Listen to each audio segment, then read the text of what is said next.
Banyak orang di dunia bertanya hal yang sama. Mengapa negara-negara Arab yang selama ini lantang membela Palestina justru menolak menampung pengungsi Palestina ketika perang meletus? Pertanyaan ini tidak sederhana. Di baliknya ada sejarah panjang, politik rumit, dan kepentingan nasional yang lebih besar dari sekadar solidaritas agama. Untuk memahami alasan mereka, kita harus kembali ke akar masalah, ke sejarah konflik dan luka lama yang membentuk hubungan dunia Arab dengan rakyat Palestina. Sejak 1948, ketika negara Israel berdiri, ratusan ribu warga Palestina terusir dari tanah mereka. Gelombang pertama pengungsi menyebar ke Yordania, Lebanon, dan Suriah. Awalnya, dunia Arab menyambut mereka sebagai saudara, tapi seiring waktu situasi berubah. Pengungsi yang tadinya dianggap sementara, ternyata tidak pernah bisa kembali. Kamp pengungsian berubah menjadi kota kumuh yang permanen. Masalah sosial, ekonomi, dan politik mulai muncul. Negara-negara Arab mulai menyadari bahwa persoalan ini bukan sementara, ini bisa berlangsung puluhan tahun. Masalah pertama adalah politik identitas. Banyak pemimpin Arab menganggap bahwa menerima pengungsi Palestina secara permanen berarti mengakui kekalahan mereka terhadap Israel. Mereka takut jika para pengungsi menetap dan menjadi warga negara, maka isu hak kembali ke tanah Palestina akan lenyap. Padahal, hak kembali itu adalah simbol perlawanan terhadap Israel. Dengan kata lain, menampung berarti melemahkan perjuangan. Karena itu, mereka lebih memilih pengungsi tetap berstatus sementara, meski sudah tinggal puluhan tahun. Masalah kedua adalah stabilitas dalam negeri. Negara-negara seperti Lebanon dan Yordania memiliki struktur sosial dan politik yang sangat rapuh. Di Lebanon, kehadiran pengungsi Palestina pernah memicu ketegangan besar yang akhirnya menjadi salah satu penyebab perang saudara pada 1975. Kelompok bersenjata Palestina saat itu ikut berperang di dalam negeri Lebanon melawan berbagai faksi lokal. Akibatnya, banyak rakyat Lebanon menuduh pengungsi Palestina sebagai pemicu kekacauan. Sejak saat itu, pemerintah Lebanon menutup pintu bagi pengungsi baru dan melarang mereka bekerja di banyak sektor. Mereka boleh tinggal, tapi tidak boleh berintegrasi. Yordania mengalami hal serupa. Negara kecil itu menampung lebih dari 2 juta pengungsi Palestina. Awalnya, mereka diberi hak istimewa. Tapi pada 1970, pecah konflik yang dikenal sebagai Black September. Kelompok bersenjata Palestina bentrok dengan tentara Yordania, bahkan berusaha menggulingkan raja. Ribuan orang tewas. Sejak itu, Yordania berhati-hati. Pemerintah khawatir menerima lebih banyak pengungsi hanya akan mengulang sejarah pahit itu. Jadi, meskipun mereka masih bersimpati secara moral, kepentingan keamanan tetap nomor satu. Masalah ketiga adalah persaingan antar negara Arab sendiri. Banyak dari mereka punya hubungan yang rumit satu sama lain. Mesir, misalnya, pernah berperang melawan Israel, tapi kemudian menandatangani perjanjian damai. Negara Teluk seperti Arab Saudi dan Uni Emirat Arab kini lebih fokus pada stabilitas ekonomi dan politik domestik. Mereka tidak ingin terseret dalam konflik panjang yang bisa mengganggu hubungan dengan Amerika Serikat atau Israel. Karena itu, meski secara retorika mendukung Palestina, mereka memilih membantu dengan uang, bukan dengan menerima pengungsi. Masalah keempat adalah kekhawatiran ekonomi dan demografi. Negara-negara seperti Mesir dan Yordania sudah menghadapi ledakan penduduk dan pengangguran tinggi. Menerima ratusan ribu pengungsi baru berarti menambah beban negara. Sementara negara kaya seperti Arab Saudi dan Qatar, meski mampu secara finansial, khawatir dampak sosial dan politik yang bisa muncul. Pengungsi yang terluka oleh perang sering membawa ide perlawanan dan bisa memicu ketegangan di dalam negeri. Tapi di balik semua alasan itu, ada satu hal yang lebih mendasar. Kepentingan nasional mengalahkan solidaritas. Dunia Arab kini tidak lagi disatukan oleh ide pan-Arabisme seperti di masa 1950-an. Setiap negara memiliki prioritas sendiri. Sebagian memilih berdamai dengan Israel demi ekonomi. Sebagian lain berperang lewat diplomasi, bukan senjata. Palestina tidak lagi menjadi pusat perhatian utama, melainkan simbol yang dijaga dari jauh. Dukungan tetap ada, tapi sebatas kata, bukan tindakan. Bagi banyak pengungsi Palestina, situasi ini seperti pengkhianatan. Mereka melihat negara-negara Arab berbicara lantang di forum internasional, tapi menutup perbatasan ketika bom jatuh di Gaza. Mereka melihat janji besar tentang persaudaraan Islam yang tak pernah terwujud. Namun bagi pemerintah Arab, keputusan itu dianggap realistis. Dalam pandangan mereka, membuka perbatasan bukan solusi, tapi memperpanjang penderitaan. Karena jika semua warga Palestina pergi, siapa yang akan memperjuangkan tanah itu? Inilah akar paradoks dunia Arab, antara idealisme dan kepentingan, antara solidaritas dan keamanan. Penolakan terhadap pengungsi Palestina bukan sekadar kekerasan hati, tapi cermin dari realitas politik Timur Tengah yang keras dan penuh ketakutan. Dan ini baru permulaan. Dalam 2 dekade terakhir, strategi dan sikap negara-negara Arab terhadap pengungsi semakin berubah, bukan hanya karena konflik, tapi karena perubahan arah politik global. Di bagian berikutnya, kita akan membahas bagaimana kebijakan modern negara-negara Arab terhadap Palestina mulai bergeser. Dari semangat solidaritas menjadi strategi bertahan, dari persaudaraan menjadi kalkulasi kekuasaan. Dunia Arab tidak lagi bersatu oleh rasa, tapi oleh kepentingan. Dan disitulah wajah baru politik Timur Tengah mulai terbentuk. Jika di masa lalu penolakan terhadap pengungsi Palestina didorong oleh trauma sejarah dan ketakutan politik, kini situasinya jauh lebih kompleks. Dunia Arab telah berubah. Negara-negara yang dulu disatukan oleh semangat solidaritas kini lebih sibuk dengan stabilitas ekonomi, ancaman Iran, dan kepentingan global. Palestina, yang dahulu menjadi simbol persatuan dunia Arab, kini pelan-pelan bergeser menjadi isu diplomatik, penting untuk citra, tapi tidak lagi prioritas strategis. Perubahan besar dimulai setelah Arab Spring pada tahun 2011. Gelombang protes yang mengguncang dunia Arab membuka luka lama, korupsi, kemiskinan, dan ketidakadilan politik. Banyak pemerintah Arab yang hampir tumbang. Sejak itu mereka sadar satu hal, ancaman terbesar bukan Israel, tapi ketidakstabilan internal. Maka, seluruh energi politik diarahkan untuk menjaga agar rakyat tidak bangkit lagi. Dalam konteks ini, menerima pengungsi Palestina dianggap berisiko tinggi, karena bisa membawa potensi kerusuhan baru, ide perlawanan, atau bahkan pengaruh politik asing. Arab Saudi menjadi contoh paling mencolok dari perubahan itu. Dulu, kerajaan ini dikenal sebagai pendukung utama Palestina di dunia internasional. Tapi sejak 1 dekade terakhir, Riyadh lebih fokus pada modernisasi ekonomi lewat visi 2030. Pemerintah Saudi kini mengutamakan citra sebagai kekuatan ekonomi dan teknologi, bukan sekadar pelindung dunia Islam. Mereka masih memberikan bantuan finansial ke Palestina, tapi tidak membuka perbatasan. Alasannya jelas, menjaga stabilitas lebih penting daripada mengulang kesalahan masa lalu. Negara teluk lainnya seperti Uni Emirat Arab dan Bahrain bahkan telah mengambil langkah lebih jauh dengan menandatangani perjanjian damai dengan Israel yang dikenal sebagai Abraham Accords. Ini adalah titik balik besar dalam sejarah Timur Tengah. Untuk pertama kalinya, negara-negara Arab secara terbuka bekerja sama dengan Israel tanpa menunggu penyelesaian konflik Palestina. Keputusan itu menunjukkan bahwa bagi mereka, keuntungan ekonomi dan keamanan regional lebih bernilai dibanding solidaritas politik yang sudah lama kehilangan arah. Sementara itu, Mesir juga menghadapi dilema serupa. Mesir berbatasan langsung dengan jalur Gaza melalui perlintasan Rafah, satu-satunya pintu keluar bagi warga Palestina selain Israel. Namun, Kairo tetap menutup perbatasan dengan alasan keamanan.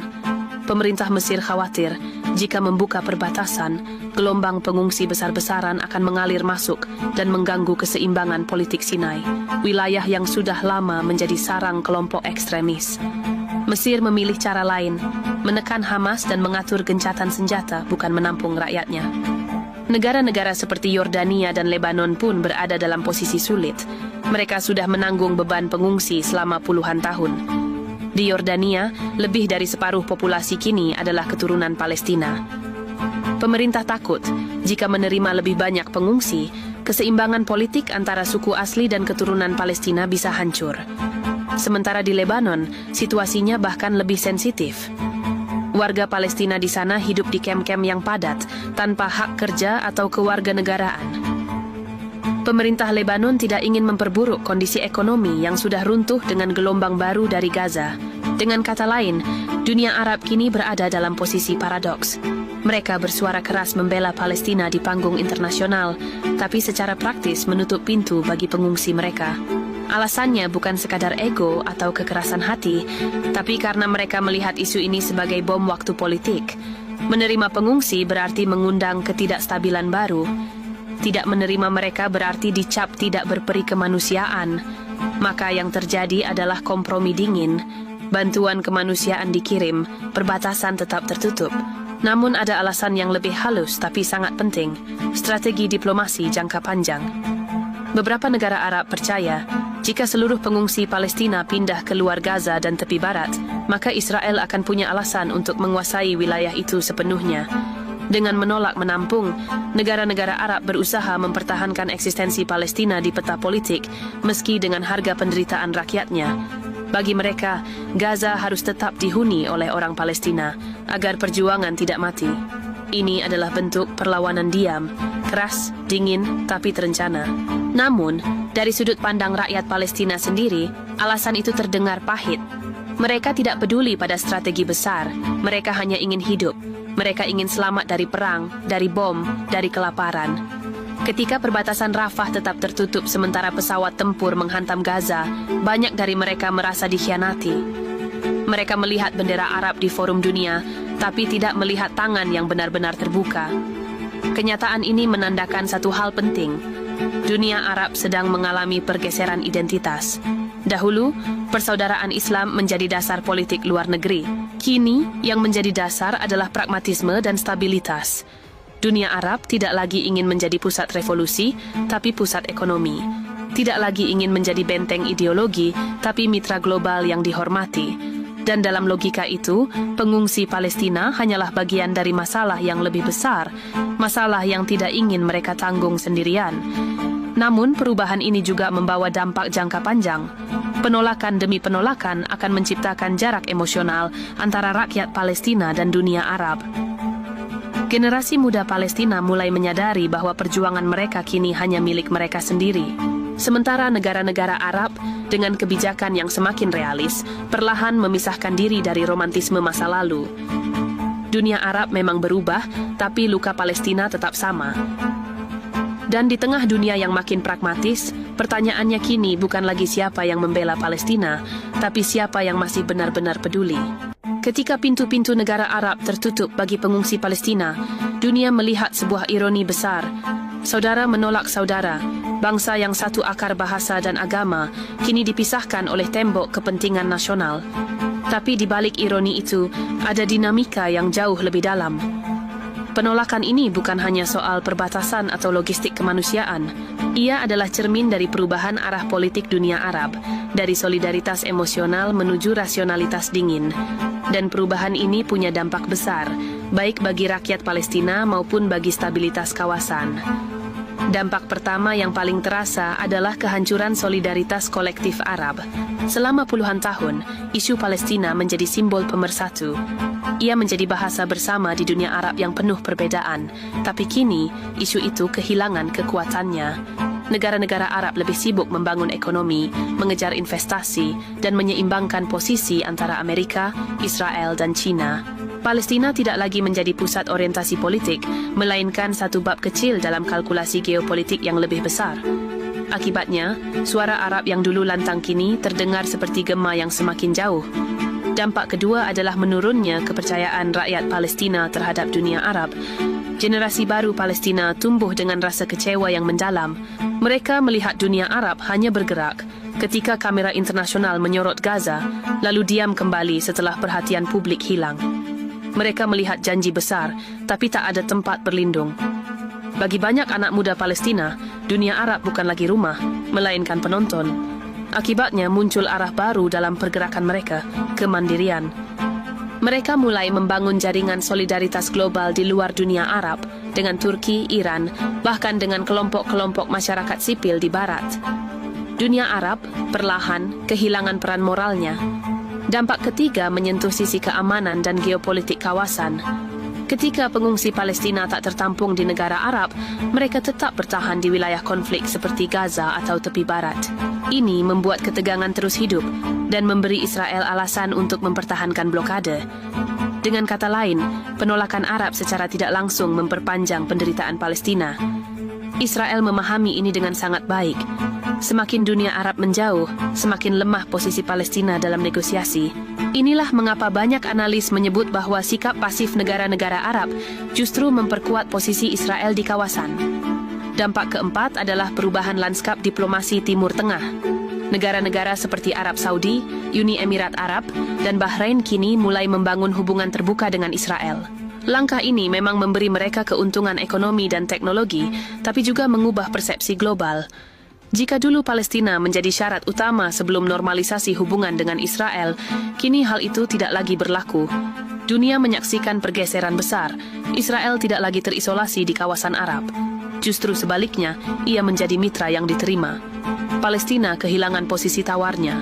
Namun, ada juga dampak sosial yang sering terabaikan. Keterasingan identitas Palestina di tanah Arab. Di Lebanon, Yordania, dan Suriah, banyak pengungsi Palestina yang hidup tanpa status resmi, tanpa kewarganegaraan, tanpa hak pekerjaan tetap. Mereka seperti hidup di antara dua dunia, bukan warga Palestina sepenuhnya, tapi juga bukan bagian dari negara yang mereka tinggali. Kondisi ini menciptakan generasi yang terjebak di ruang abu-abu, kehilangan rasa memiliki, tapi masih membawa luka sejarah yang diwariskan turun-temurun. Inilah bom waktu sosial yang bisa meledak kapan saja jika tidak ditangani dengan bijak. Meski begitu, tidak semua sisi gelap. Ada juga peluang yang bisa muncul dari situasi ini. Dunia multipolar yang sedang terbentuk memberi ruang baru bagi isu Palestina. Dukungan kini tidak hanya datang dari negara Arab, tapi juga dari Asia, Afrika, dan Amerika Latin. Palestina mulai mencari sekutu baru di luar lingkar tradisional. Di sisi lain, tekanan internasional terhadap Israel makin kuat karena media sosial memperlihatkan penderitaan Gaza secara langsung. Dunia kini menyaksikan realitas yang dulu tersembunyi. Rakyat, bukan pemerintah, yang kini menjadi sumber solidaritas global. Namun, tetap ada satu pertanyaan besar. Apakah dunia Arab bisa kembali bersatu membela Palestina seperti dulu? Jawabannya sulit. Politik di Timur Tengah kini dibangun di atas kepentingan, bukan idealisme. Negara-negara Arab lebih memilih jalan aman, menekan konflik agar tidak meluas, tapi tidak menyentuh akar persoalan. Dalam logika mereka, lebih baik menjaga stabilitas dalam negeri daripada terlibat dalam perang ideologis tanpa akhir. Palestina menjadi simbol yang harus dijaga dari jauh, tapi tidak cukup penting untuk diperjuangkan dari dekat. Kedepan, masa depan hubungan Arab-Palestina akan bergantung pada dua hal: arah politik generasi baru Arab dan ketahanan rakyat Palestina sendiri. Jika generasi muda Arab mulai sadar bahwa stabilitas tanpa keadilan hanyalah ilusi, mungkin solidaritas akan lahir kembali. Tapi jika pragmatisme terus menguasai panggung politik, maka perjuangan Palestina akan benar-benar menjadi perjuangan yang sunyi. Pada akhirnya, penolakan negara-negara Arab terhadap pengungsi Palestina bukan sekadar keputusan politik, tapi refleksi dari perubahan nilai di dunia Arab sendiri. Dari semangat kolektif menuju kepentingan individual, dari idealisme menjadi pragmatisme. Dunia Arab tidak lagi menulis sejarah bersama, melainkan masing-masing sibuk menulis ceritanya sendiri. Dan di tengah itu, rakyat Palestina terus bertahan, tanpa tempat, tanpa negara, tapi dengan satu hal yang tidak bisa dicuri oleh siapapun: harapan.